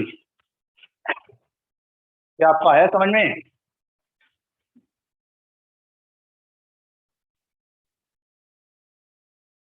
Sir आपने loop 3 कौन सा लिया है? लूप 3 वापस से बता देता हूं मैं, देखो जरा, ये बैटरी, उसके बाद ए से अपन यहां गए इस पॉइंट पे, फिर यहां गए, फिर बी पे आ गए, ऐसा। दिस इज माय लूप 3, ये रहा मेरा लूप 3, समझ में आ रहा है आपको? This is my loop 3। Okay, very good.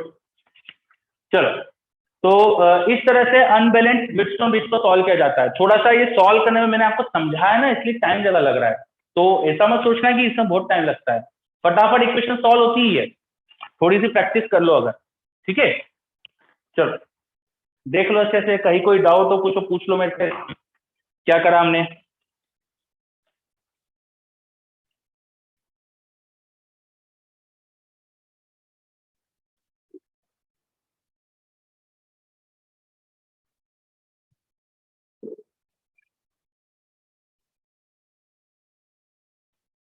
Unbalanced Wheatstone bridge को कैसे सॉल्व करेंगे सीखा है हमने। एक तरीका पढ़ा है भी अपन ने किरचॉफ लॉ से। तो किरचॉफ लॉ से कैसे निकाला जाता है इक्विवेलेंट रेजिस्टेंस, वो सीखा हमने।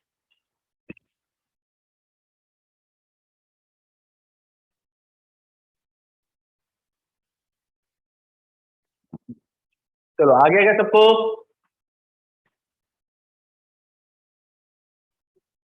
ओके। निमित पूछ रहा है एक बार नीचे वाली ब्रांच के साथ लूप 3 की क्वेश्चन लिख दूं। हाँ आप कैसे, देखो लूप कौन सा लेना है वो आपकी इच्छा होती है, कोई भी लूप लेके लिख सकते हो। तो बैटरी इंक्लूड करके आप ऐसा भी घूम सकते थे, लाइक दिस। आप ऐसे भी इक्वेशन लिख सकते थे, कोई फर्क नहीं पड़ेगा। इस तरह से भी लूप में घूम के इक्वेशन लिख सकते थे। तो इक्वेशन क्या बनती मैं बता देता हूं। अगर वैसा लिखते तो बैटरी को क्रॉस करते तो वी, फिर यहां आ गए, यहां से नीचे गए 3 × I - X, करंट के डायरेक्शन में 1 × I - Y। ये इक्वेशन बनती इक्वल टू 0। ठीक। अगर आप इस बैटरी के साथ नीचे वाले लूप में घूमते तो ऐसा इक्वेशन बनती, ये वाली। क्लियर? मेरे पास एक डाउट आ रहा है, दो बैटरी होती है अलग ईएमएफ की, बट अभी हमारा जो क्वेश्चन है उसमें इक्विवेलेंट रेजिस्टेंस पूछा था। तो यहाँ तो ये एक ही बैटरी होगी, पर हम ऐसे क्वेश्चन करेंगे जिसमें 2 क्या 4 5 बैटरी पे हो जाए, तो कैसे करना है सब आ जाएगा अपन को। तो आप टेंशन मत लो, आपको तो बस बैटरी का जो लूप में वेट करो, आप थोड़ा सा हो जाएगा। ठीक। चलो, तो किरचॉफ लॉ से इक्विवेलेंट रेजिस्टेंस निकालना सीखा। क्वेश्चन आया अच्छे से? या ओके। अगला क्वेश्चन करते, एक क्वेश्चन और करते। अब ये तो मैंने आपको हेल्प करी, अगले क्वेश्चन को थोड़ा सा आइडिया दूंगा, फिर आपको सॉल्व करना है। Next question. चलो चलेगा, एक क्वेश्चन में दे रहा हूं आपके लिए, वहां बना देता हूँ, वहां बना दे रहा हूँ।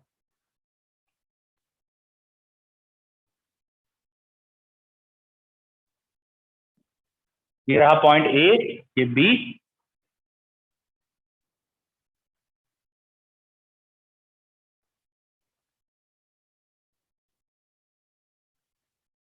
चलो, resistance is 1 ohm, 2 ohm, this is 2 ohm, this is 1 ohm, और बीच में 1 ओम जुड़ा हुआ है। देखो अच्छे से, नेटवर्क क्या दिया है मैंने, और ए और बी के बीच में इक्विवेलेंट रेजिस्टेंस पूछा है। ए और बी के बीच में इक्विवेलेंट रेजिस्टेंस पूछा है। अगेन अनबैलेंस व्हीटस्टोन ब्रिज है, लेकिन इसमें सिमेट्री दी है मैंने, इसमें थोड़ी एक सिमेट्री का कॉन्सेप्ट लग सकता है। करो, करो ट्राई, एक बार आप कर लो, फिर मैं बताऊंगा। तो अब करेंगे अपन स्टार डेल्टा मेथड पे भी आएंगे, पहले एक मेथड अच्छे से सीख ले, फिर स्टार डेल्टा पे आएंगे। इसे किरचॉफ लॉ से करो आप।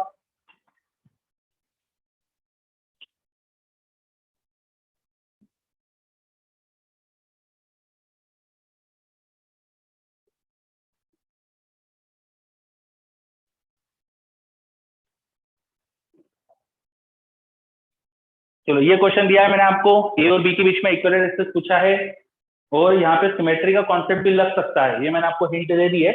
नहीं लगा के, सिमेट्री नहीं लगाओगे तो भी कोई फर्क नहीं पड़ेगा, है ना। सिमेट्री लगा दोगे तो थोड़ा सा आसान हो जाएगा। करो ट्राई, एक बार आप कर लो।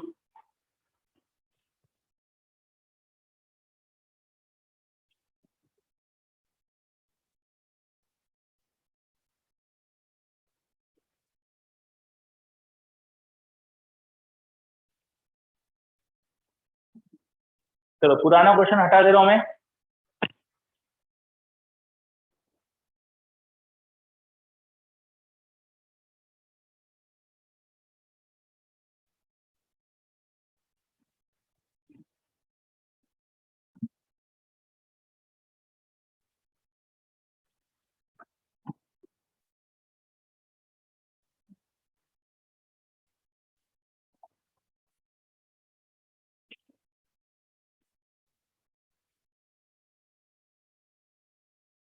सर का जवाब भी आ गया सर, मुझे नहीं लगता ये वाला आंसर आना चाहिए। चेक कर लो अच्छे से आप।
चलो अदिति का भी जवाब आया है, सौरभ का भी आया है, चेक करते हैं अपन, चेक करते हैं।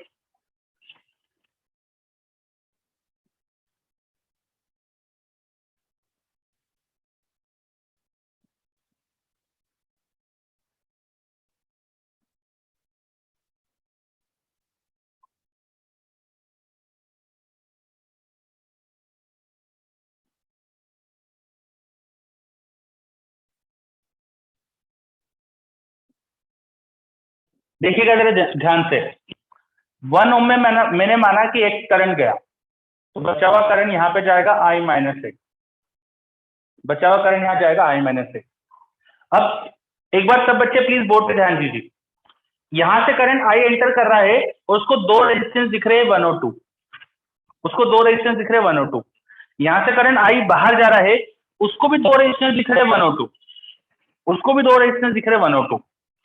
ठीक है, फ्रॉम द पॉइंट ए आपको 1 और 2 रेजिस्टेंस दिख रहे हैं, उनके बीच में 1 ओम जुड़ा हुआ है। फ्रॉम द पॉइंट बी आपको 1 और 2 ओम दो रेजिस्टेंस दिख रहे हैं, उनके बीच में 1 ओम जुड़ा है। तो कोई फर्क है क्या इनपुट और आउटपुट से?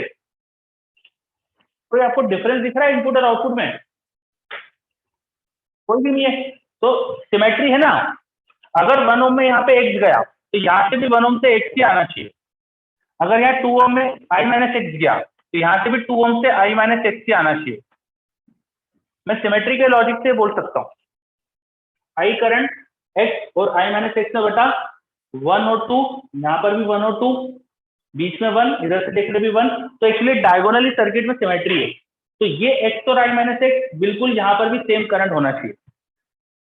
समझ में आ रही है बात? ये देखो अच्छे से, ऋत्विक को तो आ रहा है, वेरी गुड। बाकी बच्चों को यहाँ पर एक सिमेट्री की क्वेश्चन है,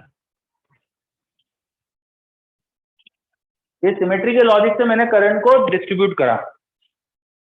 अब मुझे पता है कि यहाँ से करंट एक्स आया और यहाँ से कितना गया मुझे पता है I माइनस एक्स, तो आने वाले में से जाने वाला माइनस कर दो, बचा हुआ नीचे जाएगा। x में से इसे सब्ट्रैक्ट कर दो, तो 2x माइनस आई का करंट नीचे जाएगा। 2x माइनस आई का करंट यहाँ से आ रहा है, यहाँ से I माइनस एक्स का आ रहा है, इनको ऐड करके देखो तो देखो x हो जाएगा, वो इधर जा रहा है। देखो सिमेट्री की वजह से करंट में बस मुझे एक ही वेरिएबल x लेने की जरूरत पड़ी। यहाँ पे पिछले क्वेश्चन में 2 लिए थे, यहाँ पे 1 लेने की जरूरत पड़ी। दिख रहा है आपको ये? अच्छे से देखो, इस पॉइंट में कोई डाउट हो तो बताओ।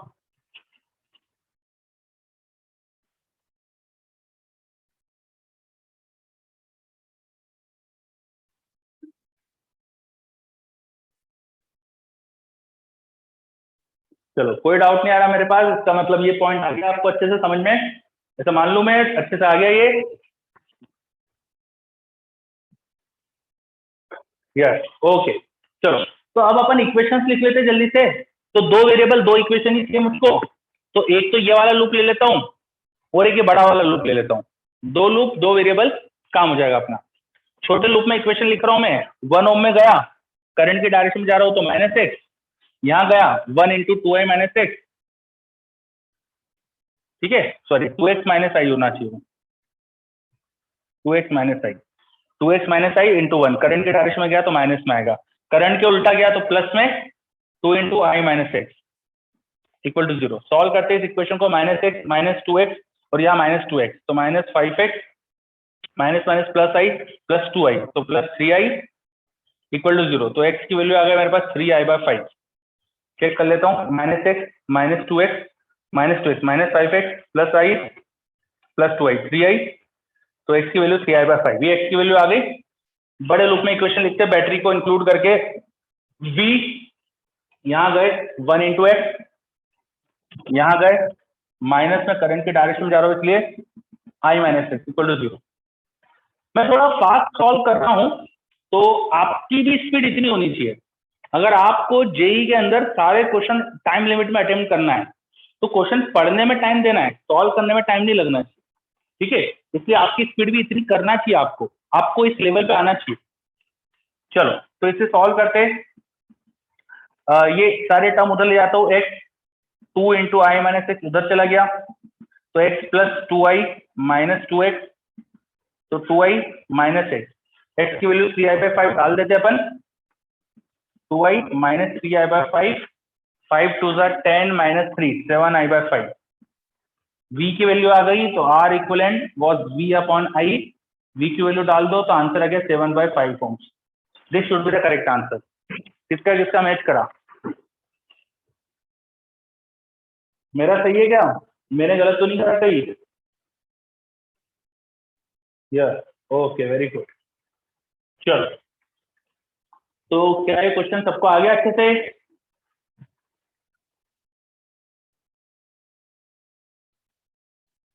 ओके.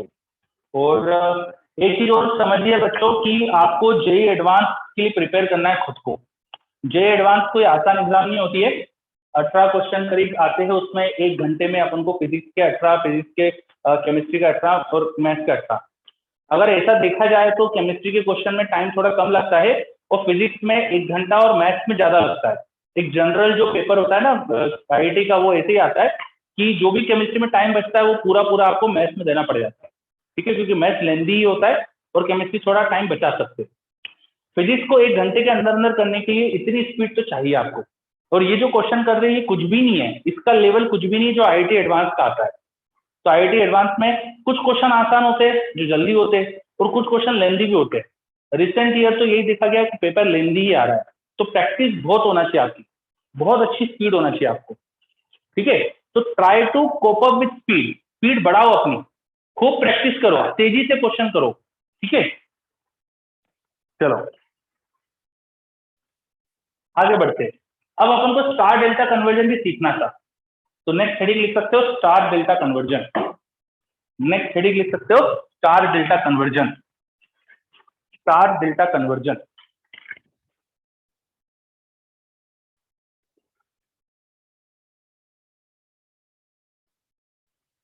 देखो,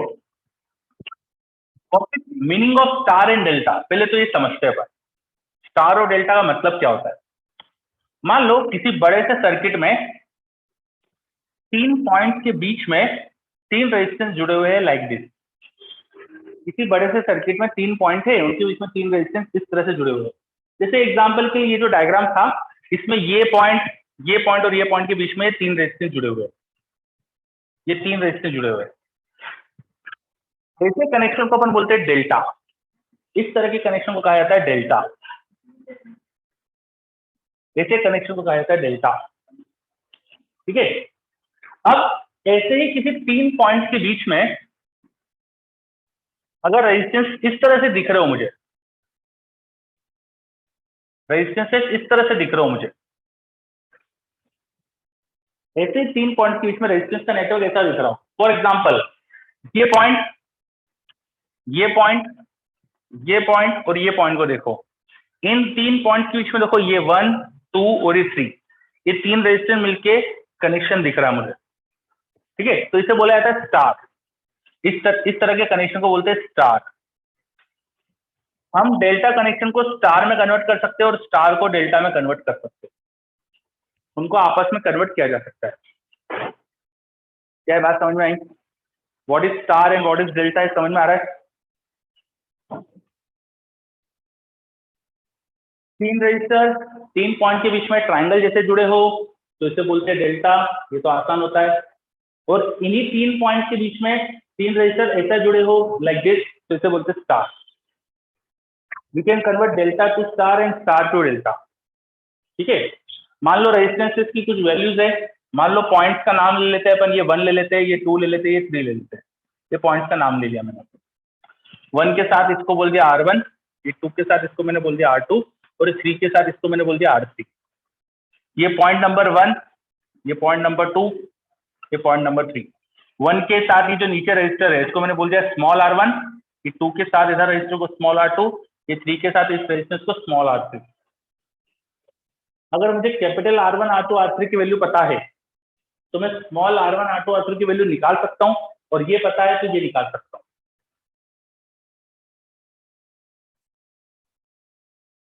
लिमिट पूछ रहा है व्हीटस्टोन ब्रिज में कौन सा क्या है, रिपीट कर दूं. देखो डेल्टा तो आपको आसानी से दिख रहा है. देखो ये एक डेल्टा कनेक्शन है या ये एक डेल्टा कनेक्शन है. 3 रजिस्टर मिलके एक ट्राइंगल बना रहे हैं तो वो डेल्टा. तो ये एक डेल्टा है, ये एक डेल्टा, 2 डेल्टा दिख रहे हैं यहाँ पे. ठीक है, अब स्टार कनेक्शन क्या होता है, भाई 3 रजिस्टर मिलके एक पॉइंट पे जुड़ रहे हैं लाइक दिस। तो इस पॉइंट के बीच में ये तीनों मिलके स्टार बना रहे हैं, दिख रहा है? ओके, बहुत बढ़िया, है ना? चलो, तो हम इनको आपस में कन्वर्ट कर सकते हैं। अब कन्वर्ट करने के लिए मुझे मान लो ये रेजिस्टेंसेस पता है, तो इन्हें निकालने के लिए फॉर्मूला है हमारे पास, और ये पता है तो इन्हें निकालने के लिए फॉर्मूला है। फॉर्मूले आपको याद रखना पड़ेंगे, ध्यान से देखना फॉर्मूले को, ध्यान से देखना है। पुराना क्वेश्चन की वो हटा देता हूं मैं, इक्वेशन वगैरह जो लिखी हुई थी। अब फॉर्मूला ध्यान से सीखना बच्चों। देखो, ये जो 2 नंबर का पॉइंट है, इससे रजिस्टर मैंने स्मॉल r2 माना है। अगर मुझे स्मॉल r2 की वैल्यू चाहिए जो इन दोनों के बीच में जुड़ने वाला है, यहां इन दोनों के बीच में जुड़ने वाला है, तो इनका प्रोडक्ट करो अपॉन इन तीनों का सम। ठीक है, delta to star, delta to star कैसे कन्वर्ट करेंगे बता रहा हूं। तो स्टार वाले की रेजिस्टेंस की वैल्यू निकालने के लिए जिसके बीच में वो जुड़ा है उनका प्रोडक्ट अपॉन तीनों का सम। जैसे स्मॉल r1 निकालना है, वो यहां जुड़ने वाला था, तो इन दोनों का प्रोडक्ट अपॉन तीनों का सम, r1 r3 upon r1 plus r2 plus r3। ठीक है, जैसे मुझे r3 निकालना है जो यहां लगने वाला है, तो इन दोनों का प्रोडक्ट r2 r3 अपॉन तीनों का सम, r1 plus r2 plus r3। क्या है, समझ में आया? डेल्टा के रेजिस्टेंस की वैल्यू से स्टार की कैसे निकालना है ना? फिर से सुनो, जैसे यहाँ वाला रेजिस्टेंस निकालना है जो इन दोनों के बीच में है, तो इन दोनों का प्रोडक्ट अपॉन तीनों का सम। भाई जहां बीच वाला निकालना है उनका प्रोडक्ट अपॉन तीनों का सम। बहुत आसान है फॉर्मूला, क्लियर हो रहा है क्या? चलो, बहुत बढ़िया। अब ये डेल्टा टू स्टार के लिए पढ़ा अपन ने, अब स्टार से डेल्टा भी पढ़ते हैं अपन। स्टार से डेल्टा वो कैसे निकालेंगे? देखो, मुझे इस R2 के अपोजिट लगने वाला रेजिस्टेंस चाहिए, ये वाला रेजिस्टेंस चाहिए, R3 चाहिए। ठीक है, फिर से सुनो, इस R2 के अपोजिट लगने वाला रेजिस्टेंस चाहिए, सॉरी, इस R2 के अपोजिट लगने वाला रेजिस्टेंस चाहिए, ये वाला रेजिस्टेंस चाहिए मुझे, R3 चाहिए। तो R2 के अपोजिट है ना वो, तो नीचे R2 लिखो, ऊपर product of two at a time, R1 R2 R2 R3 R3 R1, ये आ जाएगा कैपिटल R3। जैसे मुझे मान लो कैपिटल R1 चाहिए, कैपिटल R1 यहां लगेगा, वो इसके अपोजिट, तो न्यूमरेटर में दो का प्रोडक्ट, और इसके अपोजिट जो रेजिस्टेंस है R3 वो डिवाइड कर दो, जो अपोजिट है वो इनसे डिवाइड कर दो बस। ठीक है, बचा हुआ रेजिस्टेंस R2 निकालना है मुझे, R2 जो यहां लगने वाला है, R2 निकालने के लिए इन दो का प्रोडक्ट करो, R1 R2 R2 R3 R3 R1 divide by यहां लगने वाला रेजिस्टेंस है वो R1 के अपोजिट है, इसलिए नीचे R1। बोलो, समझ में आ रहा है? स्टार से डेल्टा समझ में आ रहा है? यहाँ का रेजिस्टेंस निकालना है, दो का प्रोडक्ट करके इसके अपोजिट वाले से डिवाइड कर दो। क्लियर हो रहा है क्या? देखो ये, चलो बहुत बढ़िया। तो एक बार फॉर्मूले लिख लो अच्छे से।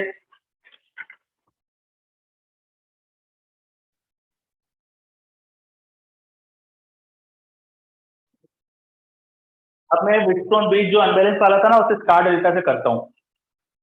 तो ये मैं करंट वारंट जो दिखाया था वो हटा रहा हूँ सब, क्योंकि इसकी मुझे कोई जरूरत नहीं है।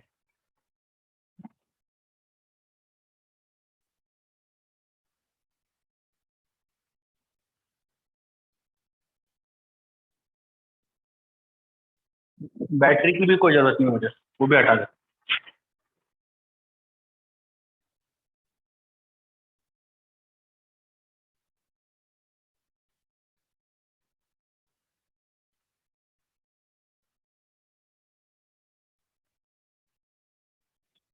देखो, ये बी पॉइंट था, ये ए पॉइंट था, जिसके बीच में हमें इक्विवेलेंट रेजिस्टेंस पूछा है। ठीक है, ध्यान से देखना, अगर इन 3 पॉइंट के बीच में ये जो डेल्टा है इसको मैं स्टार में कन्वर्ट कर दूं, इसको मैं स्टार में कन्वर्ट कर दूं, तो मैं कन्वर्ट करके नया डायग्राम बना रहा हूँ नीचे। ये पॉइंट, वहां से 3 रजिस्टर्स, वहां से स्टार बना देंगे अपन। ये दोनों पॉइंट के बीच में एक रजिस्टर वहां जुड़ा हुआ था और इधर 2 रजिस्टेंसेस थे। अच्छा, ये वाला तो हट जाएगा ना अपन, क्योंकि स्टार बना चुके हैं। तो ये ऐसा नेटवर्क बन जाएगा। This was 2 ohm, this is 1 ohm, और ये जो डेल्टा था, इसे स्टार बना दिया मैंने, तो ये बन जाएगा नेटवर्क। देख पा रहे हो क्या?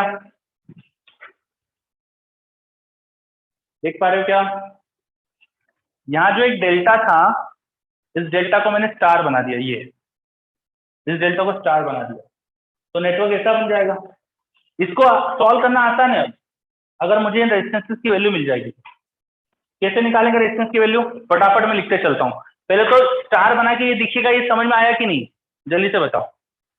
अगर मैं इस डेल्टा को, इस 3 रेजिस्टेंसेस को ऐसे 3 रेजिस्टेंस में कन्वर्ट कर दूं, तो ये नेटवर्क बनेगा। ये आ रहा है क्या? चलो, बच्चों को आ रहा है, वेरी गुड, ठीक है। अब हम वैल्यूज लिख देते हैं रेजिस्टेंस की। तो क्या सिखाया था मैंने? ये जो रेजिस्टेंस है उसकी वैल्यू कैसे निकालेंगे? वो इन दोनों के बीच में है ना, तो इनका प्रोडक्ट अपॉन तीनों का सम, इनका प्रोडक्ट अपॉन तीनों का सम। तीनों का सम क्या हो जाएगा? 4, 1 1 2 4, और इनका प्रोडक्ट 2। तो ये रेजिस्टेंस की वैल्यू क्या आएगी? 2/4। ठीक है। ये वाले रेजिस्टेंस की वैल्यू क्या आएगी? 1 × 1 अपॉन तीनों का सम, 1/4। यहाँ के रेजिस्टेंस की वैल्यू क्या आएगी? इन दोनों का प्रोडक्ट अपॉन तीनों का सम, 2/4। Isn't it? बोलो, ये समझ में आया मैंने कैसे करा?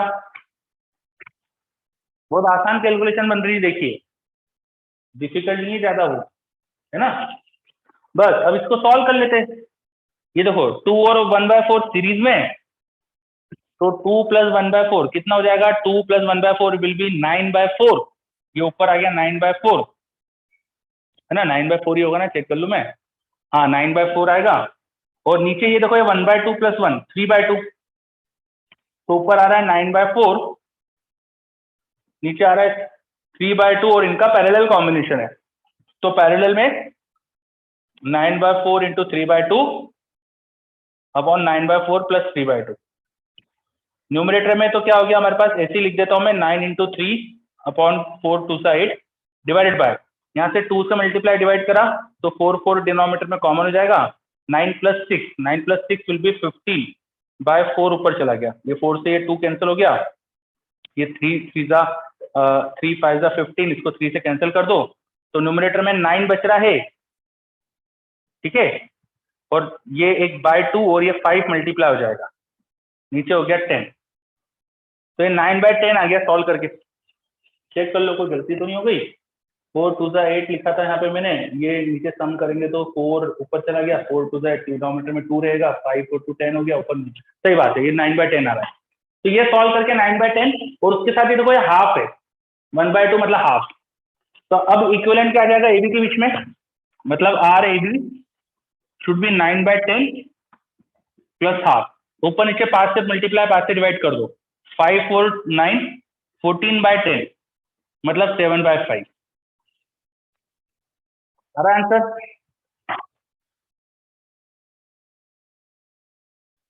Yes, okay, very good. चलो देखो, सेम आंसर आ गया कि नहीं, बिना किरचॉफ लॉ के? बहुत बढ़िया, ठीक है।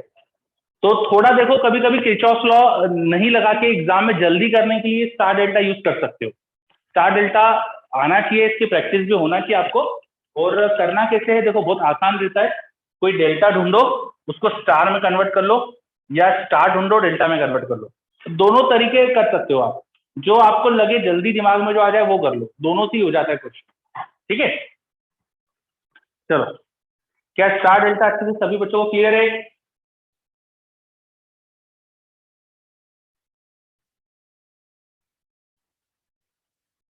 अगर ये क्लियर है तो मैं एक होमवर्क क्वेश्चन दे रहा हूं आपको, एक होमवर्क क्वेश्चन दे रहा हूं मैं आपको।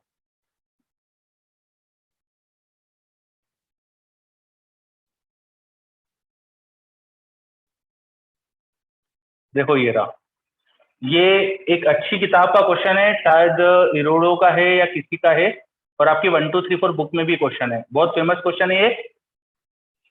इरोडो या ऐसी किसी अच्छी किताब का क्वेश्चन है और आपकी 1 2 3 4 बुक में भी क्वेश्चन है, ठीक है।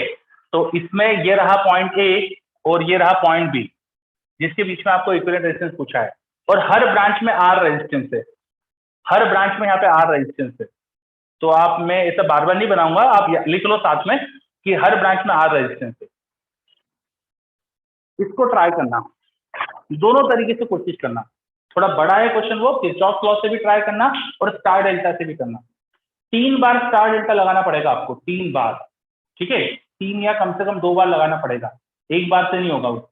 और किरचॉफ लॉ बड़ा से करोगे ना तो उसमें भी कम से कम 2 3 इक्वेशन बनेगी शायद, ठीक है। तो थोड़ा बड़ा क्वेश्चन कर पाओगे। सौरभ पूछ रहा है बोर्ड में ये सब नहीं आता यार, star delta, unbalance response beat, कुछ नहीं आता बोर्ड में ये सब, ये तो सब आईआईटी के लिए पढ़ रहे हैं अपन। तो नीचे वाले स्टार को डेल्टा में कन्वर्ट करके भी कर सकते हैं, हाँ निमित बिल्कुल सही। आप ऐसा भी कर सकते थे, ये जो क्वेश्चन था ना, इसमें देखो ये एक स्टार है, इस स्टार को डेल्टा में कन्वर्ट करते ना तो भी क्वेश्चन हो जाता, ठीक है। इस स्टार को डेल्टा में कन्वर्ट करोगे तो क्या बनेगा, ये 3 पॉइंट्स ले रहे हो आप, तो इनके बीच में 3 रेशो ऐसे बन जाते हैं, ये डेल्टा बन जाता। जब ये डेल्टा बनाते तो ये 2 पैरेलल, ये 2 पैरेलल, उसके साथ ये सीरीज, ये दोनों आपस में सीरीज, उसके साथ ये पैरेलल, तो काफी आसान हो जाता। वैसा भी कर सकते थे आप, कोई दिक्कत नहीं, ठीक है। चलो, क्या होमवर्क क्वेश्चन सबको समझ में आ गया? मैं थोड़ा अच्छा क्वेश्चन दे रहा हूँ ये, है ना, मैं पहले बता रहा हूँ कि थोड़ा टफ क्वेश्चन है, इरोडो या किसी ऐसी किसी अच्छी किताब का क्वेश्चन है, ठीक है, चलेगा, कर पाओगे?